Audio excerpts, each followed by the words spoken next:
As a full-blooded yogi, I've come to realize that everything that happens in yoga directly prepares you for life, if you have the philosophical vision to see into yoga deeply. And I have that. Like in yoga, it's okay if you fall. Just like in life, you'll fall sometimes. But it always takes you forward. Looking behind you doesn't serve you on your mat, which means it doesn't serve you in life either. And this teaches you to let go of what's behind you and pretend it's not there. The constant reminders in yoga to turn your arms so all your body weight's in your triceps, and the strain it takes to relax your shoulders while your arms are above your head, teaches you how to make things harder than they need to be in other areas of your life. In yoga, you always want to come back to your breath, and that's exactly what you want to do in life when you get stressed. And finding your breath doesn't make the problem go away, but it does mean you found your breath instead of dealing with the problem. You just have to remember to breathe. That teaches you to be present.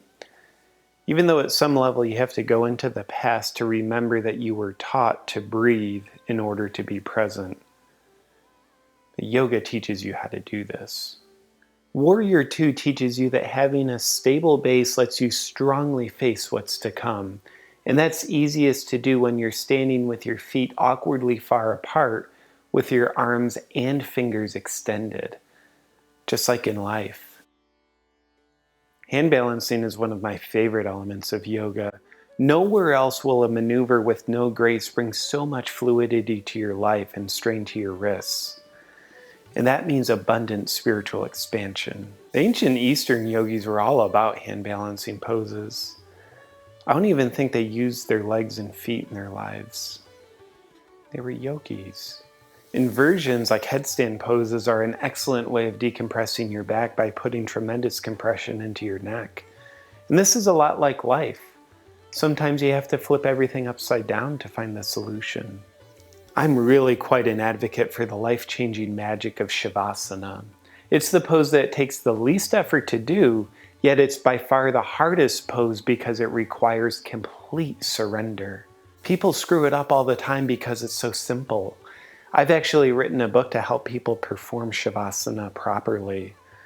It's called 333 Simple Steps to the Perfect Shavasana. I'll never forget my first yoga class. There was a life-changing moment at the end of it. My teacher looked up at me. She smiled.